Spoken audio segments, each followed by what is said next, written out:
information in reference to the life and times of OSchlindler. I think this is a continuation of some of the things that we've already talked about on this show, and so let's do it from that perspective. Well, as you already stated, my name is Alana McLaughlin. I am currently in 8th grade at John Early Middle.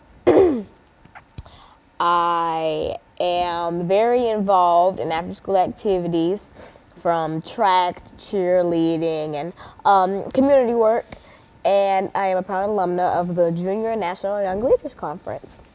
And basically, what prompted me to want to talk about OSchlindler was the fact that I recently returned home from a camp called VAMPY, which is the summer program for verbally and mathematically precocious youth. And at that camp, you have a selection of classes to take. And so I chose to take a class about Nazi Germany. And a big name in Nazi Germany and in the Holocaust was OSchlindler. And so we watched the famous movie Schindler's List, and we got to take a trip to the Holocaust Museum in Washington, D.C., and I really started to learn and search more about OSchlindler, and I realized, wow, he was a really, I can't really say if he was good or not, because it all depends on how you perceive his work, but he was a prominent man, I'll tell you that. And there's so many interesting things that a lot of people don't know, and so that's what really made me grip to this topic and really want to share my information with the world. And I think this is really a continuation of your interest in the Holocaust and some of the other things in reference to Nazi Germany. We also did one not quite recently on the rise and fall of Adolf Hitler, and you gave us quite a bit of information in reference to that. And so we anticipate, in a real sense, the same kind of information dealing with the life and times of OSchlindler. Let's start off by having you to give us some information over the last few minutes in this segment in terms of identifying this individual autobiographically, simply something about him, his life, and some of his works.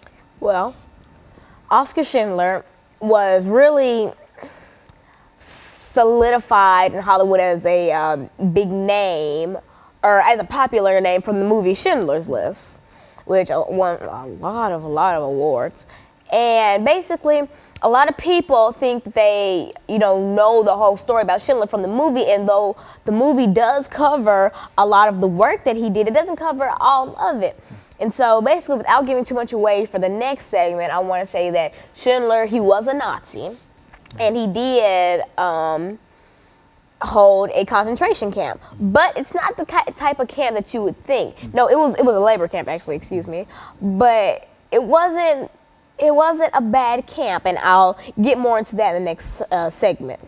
But he did have camps, yes, and he wasn't a part of the Nazi Party, and he wasn't squeaky clean, no, but the work he did save millions, well, it saved thousands of lives at the time, and those people went on to have children, so in the end, he did save millions of lives. And so this is a very, very important individual within the Nazi Party itself. Yes. But at the same time, he objected in a real sense to some of the things that the Nazis were doing, and in a